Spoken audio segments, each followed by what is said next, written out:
कैलाश पर्वत एक रहस्यमयी पहेली जिसे आज तक कोई पूरी तरह समझ नहीं पाया।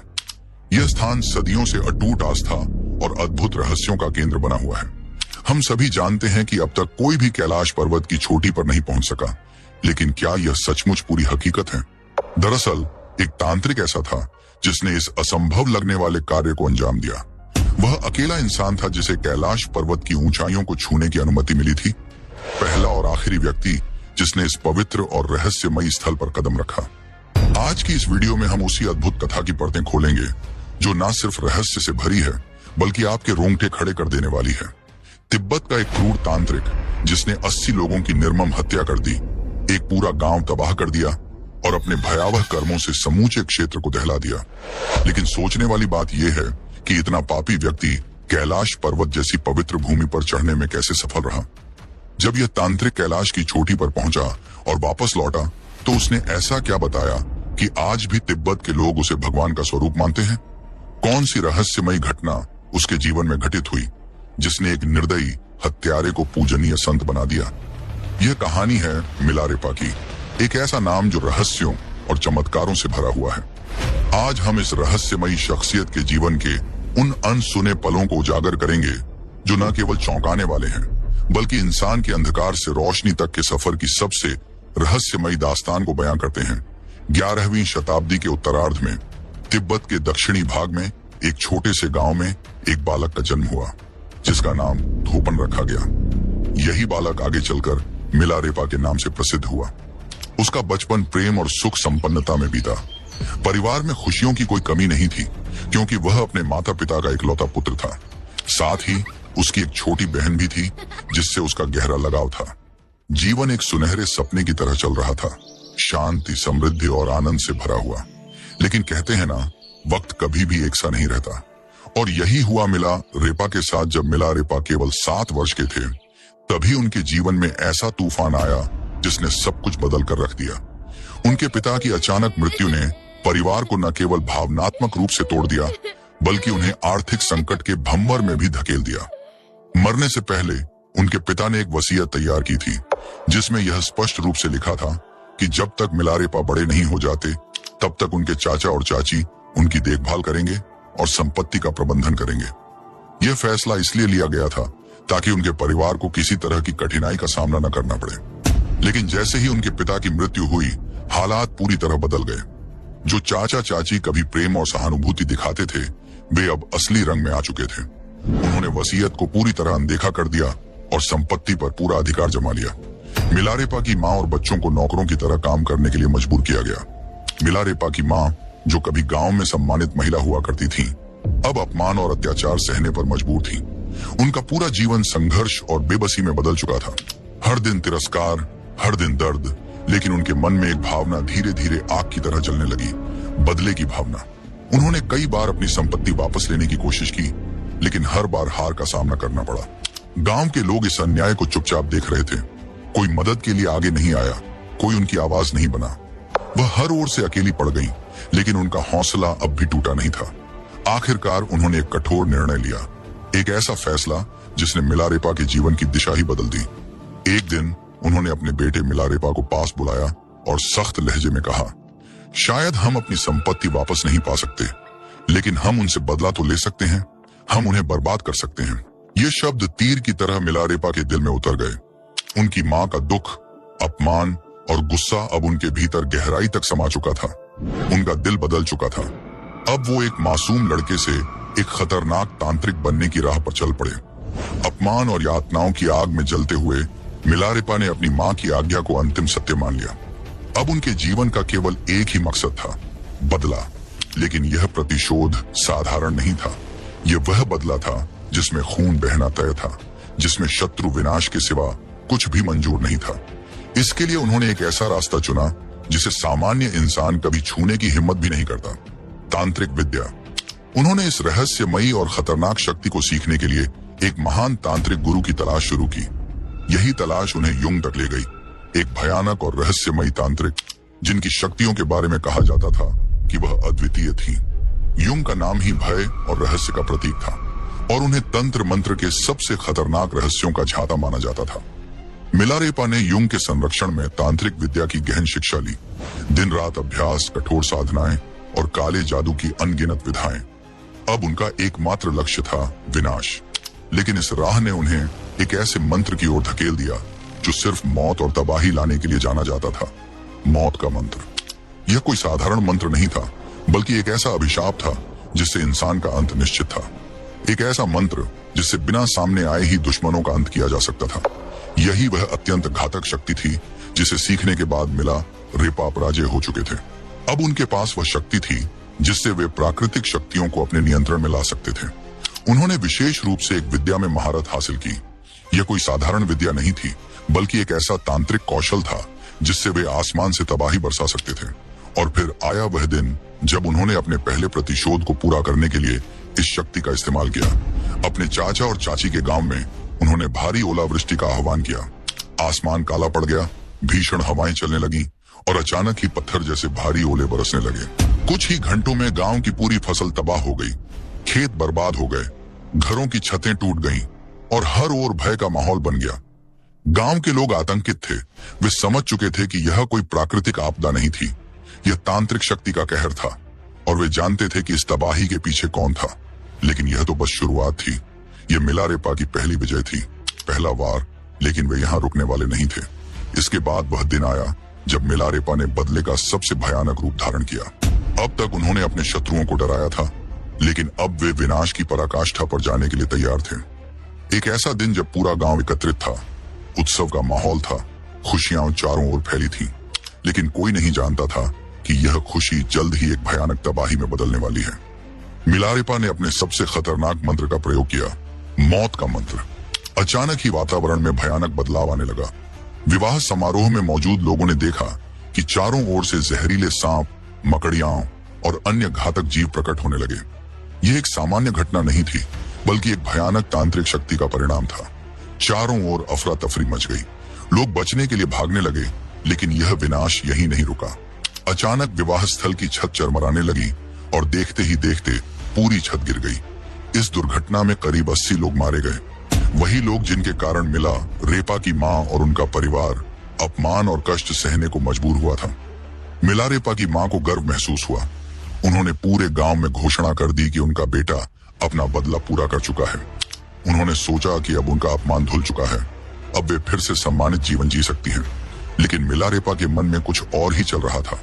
जिस बदले की आग में वे इतने वर्षों तक जलते रहे, जिसने उन्हें एक निर्दयी तांत्रिक बना दिया, अब वही आग राख में बदलने लगी थी।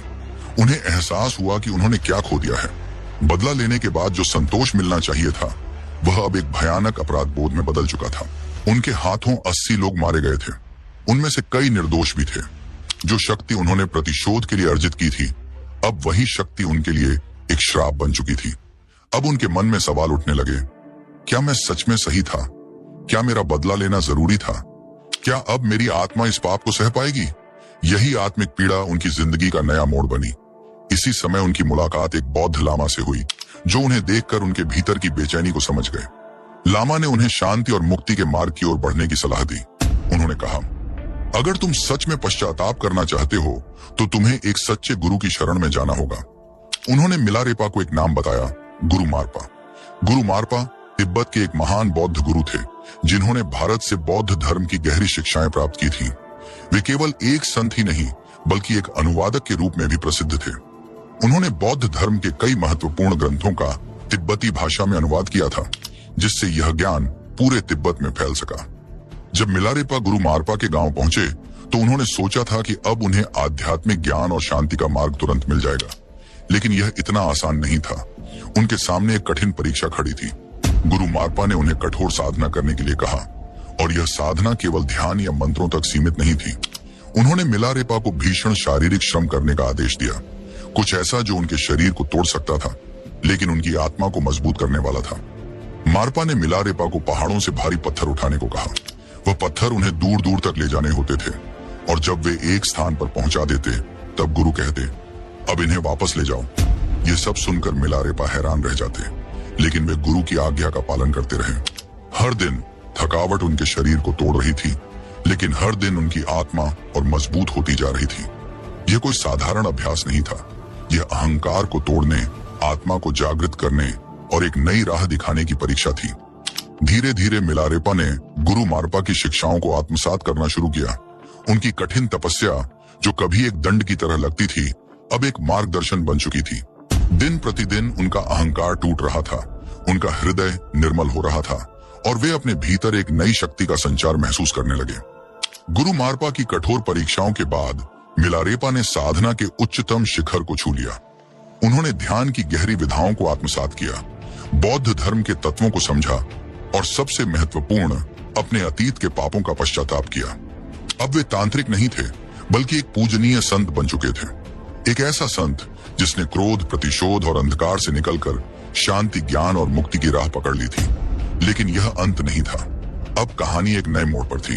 अब मिलारेपा की यात्रा कैलाश पर्वत की ओर बढ़ रही थी। एक यात्रा जो केवल शारीरिक नहीं बल्कि आध्यात्मिक भी थी। एक ऐसी यात्रा जो अब तक किसी इंसान ने पूरी नहीं की थी। तो दोस्तों, यहाँ एक खूंखार तांत्रिक की कहानी समाप्त होती है और एक महायोगी की कथा शुरू होती है। तिब्बत में स्थित कैलाश पर्वत केवल एक साधारण पर्वत नहीं, बल्कि एक रहस्यमयी और आध्यात्मिक स्थल है। यह पर्वत हिंदू धर्म, बौद्ध धर्म, जैन धर्म और बौद्ध धर्म के लिए आस्था और दिव्यता का प्रतीक है। धार्मिक ग्रंथों में कैलाश पर्वत, हिंदू धर्म के अनेक ग्रंथों में कैलाश पर्वत का उल्लेख मिलता है। शिव पुराण, स्कंद पुराण, मत्स्य पुराण, इन ग्रंथों में कैलाश खंड नाम से अलग अलग अध्याय भी हैं, जिनमें इस पर्वत की महिमा, अद्भुत रहस्यों और चमत्कारों का वर्णन किया गया है। हिंदू मान्यताओं के अनुसार कैलाश पर्वत भगवान शिव का परम धाम है। यहीं पर महादेव अपने परिवार, मां पार्वती, भगवान गणेश, कार्तिकेय और नंदी के साथ निवास करते हैं। इसीलिए कैलाश पर्वत सिर्फ एक चोटी नहीं, बल्कि एक आध्यात्मिक लोक है, एक ऐसा स्थान जो स्वयं शिव तत्व से स्पंदित है। कई श्रद्धालु हर साल कैलाश मानसरोवर यात्रा के लिए यहाँ आते हैं। इस दौरान भक्त पर्वत की परिक्रमा करते हैं, क्योंकि यह मोक्ष प्राप्ति का मार्ग माना जाता है। कैलाश पर्वत रहस्यों का धाम, जहाँ हर चट्टान, हर घाटी और हर हवा के झोंके में कुछ अलौकिक छुपा हुआ है। पौराणिक कथाओं के अनुसार कैलाश पर्वत के पास ही धन के देवता कुबेर की प्राचीन नगरी स्थित है। यह स्थान न केवल आध्यात्मिक रूप से शक्तिशाली है, बल्कि इसे गूढ़, तांत्रिक और दिव्य ऊर्जाओं का केंद्र भी माना जाता है। 1090 ईस्वी यही वह वर्ष था जब मिलारेपा ने कैलाश पर्वत की चढ़ाई शुरू की। यह कोई सामान्य यात्रा नहीं थी, यह एक आध्यात्मिक और रहस्यमयी सफर था, जो उन्हें एक साधारण संत से एक दिव्य पुरुष बनाने वाला था। लेकिन इस यात्रा के दौरान एक रोचक मोड़ आया। कैलाश की यात्रा के दौरान मिला रेपा की भेंट नारो बोनचुंग से हुई। नारो बोनचुंग बौद्ध धर्म के एक प्रसिद्ध संत और प्रचारक थे, जो अपनी गहरी तपस्या और आध्यात्मिक सिद्धियों के लिए जाने जाते थे। लेकिन उनकी इस मुलाकात ने एक चुनौती का रूप ले लिया। नारो बोनचुंग ने मिलारेपा को एक आध्यात्मिक प्रतिस्पर्धा के लिए ललकारा। उन्होंने कहा, जो पहले कैलाश पर्वत की चोटी पर पहुंचेगा, वही इसका आध्यात्मिक स्वामी होगा। यह केवल एक दौड़ नहीं थी, यह एक गूढ़ आध्यात्मिक प्रतियोगिता थी, जहां न केवल शारीरिक शक्ति बल्कि आत्मिक ऊर्जा और सिद्धियों की परीक्षा भी होनी थी। मिलारेपा ने इस चुनौती को स्वीकार कर लिया। नारो बोनचुंग ने पूरी ताकत से चढ़ाई शुरू की। वे लगातार ऊपर की ओर बढ़ते जा रहे थे। उनकी गति तेज थी, उनकी साधना प्रबल थी और उन्हें पूरा विश्वास था कि वे सबसे पहले कैलाश की चोटी पर पहुंच जाएंगे। लेकिन दूसरी ओर मिलारेपा ने कुछ अलग किया। उन्होंने सीधे चढ़ाई करने के बजाय ध्यान मुद्रा में बैठने का निर्णय लिया। वे कुछ समय तक शांत और स्थिर रहे, मानो वे किसी गूढ़ ऊर्जा से जुड़ रहे हों। नारो बोनचुंग तेजी से आगे बढ़ते रहे और अंततः वे चोटी के बेहद करीब पहुंच गए। लेकिन जैसे ही सूरज की पहली किरणें उनके चेहरे पर पड़ी, कुछ अद्भुत और अकल्पनीय घटित हुआ। वह सूर्य किरण साधारण नहीं थी, वह अत्यंत तीव्र और दिव्य थी। उस रोशनी ने इतनी शक्ति उत्पन्न की कि नारो बोनचुंग पीछे हटने पर मजबूर हो गए और इसी क्षण मिलारेपा ने अपनी चढ़ाई शुरू की। उन्होंने बिना किसी रुकावट के तेजी से आगे बढ़ना शुरू किया। उनके लिए यह चढ़ाई सिर्फ एक भौतिक यात्रा नहीं थी, यह एक आध्यात्मिक और दिव्य यात्रा थी। उन्होंने किसी भी बाधा का सामना नहीं किया, मानो स्वयं कैलाश पर्वत ने उन्हें स्वीकार कर लिया हो। आखिरकार मिलारेपा चोटी पर सबसे पहले पहुंचे।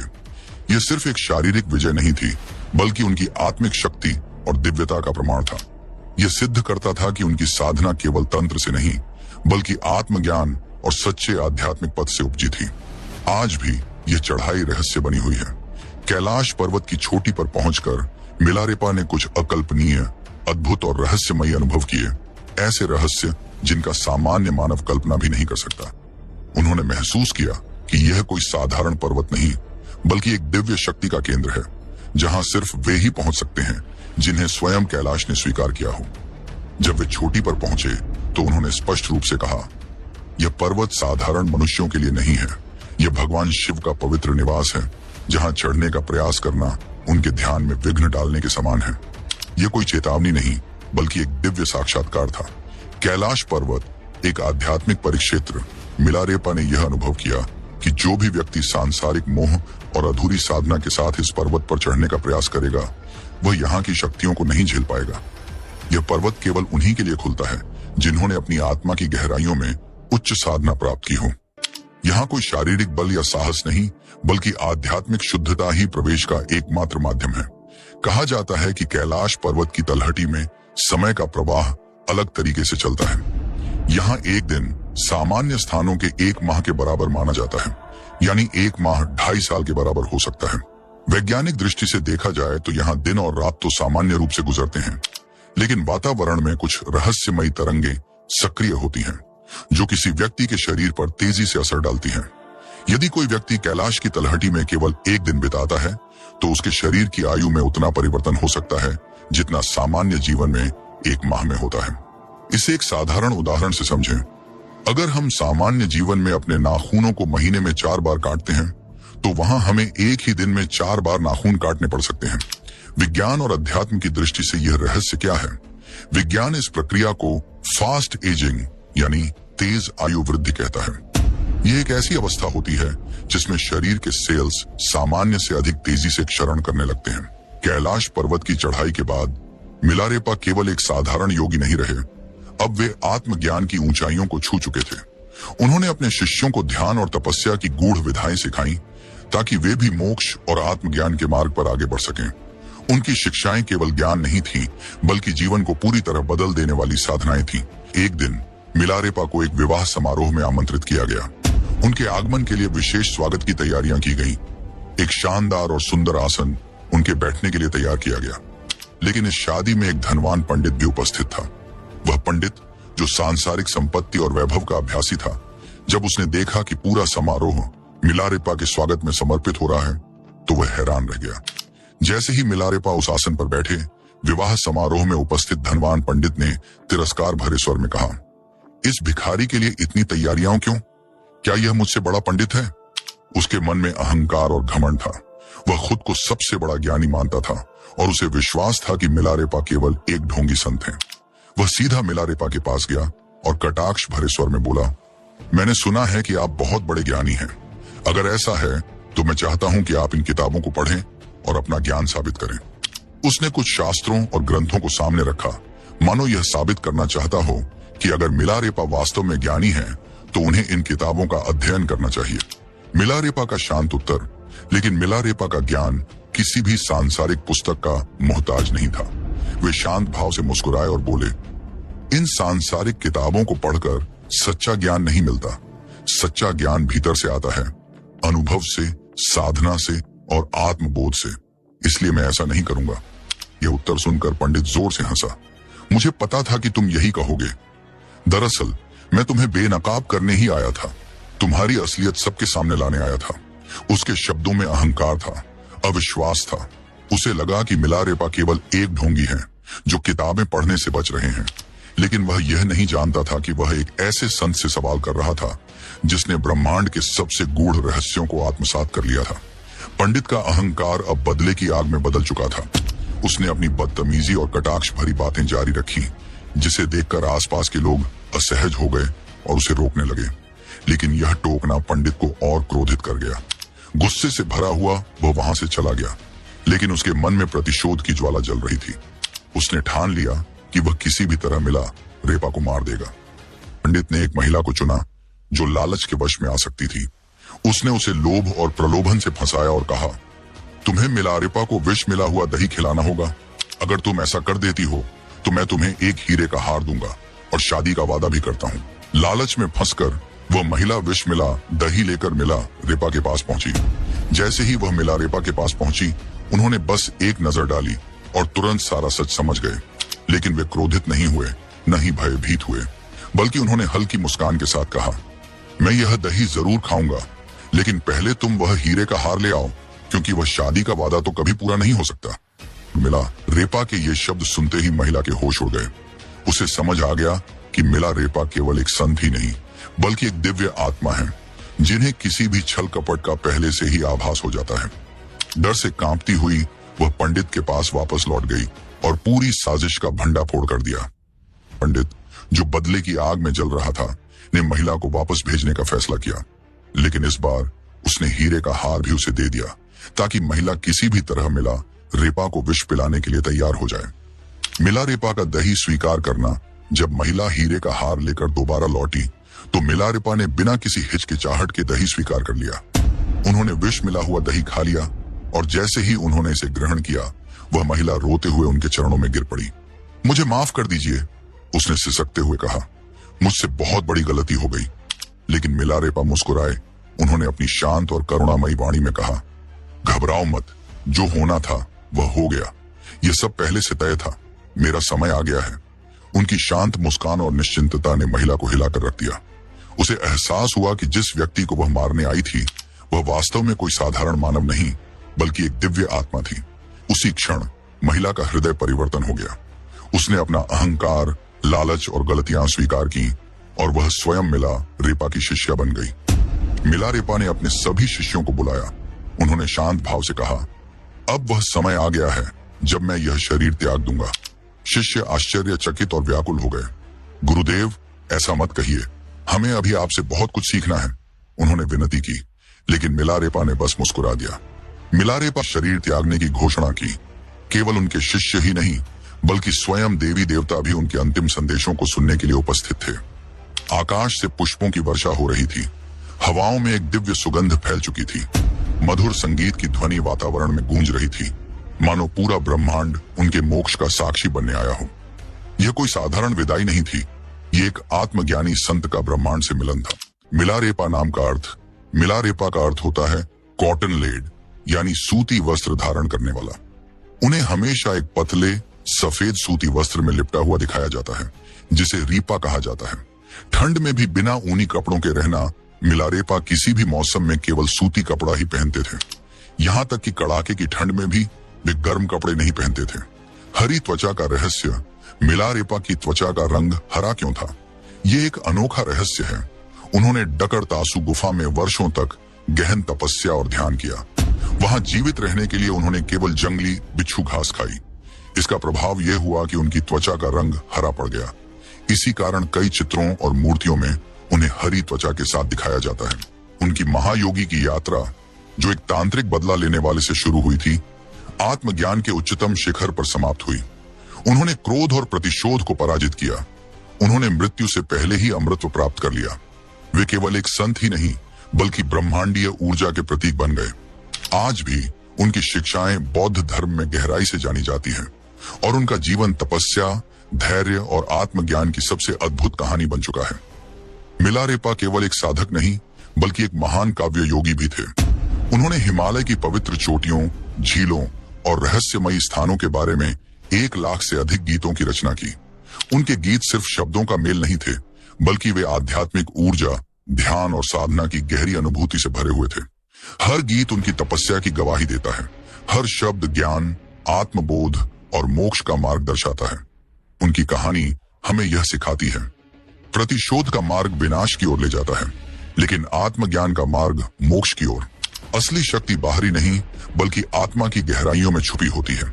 शांति और ध्यान से कोई भी व्यक्ति अपने जीवन का मार्ग बदल सकता है। तो दोस्तों, यह थी महान संत मिलारेपा की प्रेरणादायक कहानी। अगर यह कहानी आपको पसंद आई तो अपने विचार हमें कमेंट बॉक्स में अवश्य लिखिए। जल्द मिलते हैं एक नई रोचक और रहस्यमयी कहानी के साथ। तब तक स्वस्थ रहें, खुश रहें और अपने जीवन को नई ऊंचाइयों तक ले जाने की प्रेरणा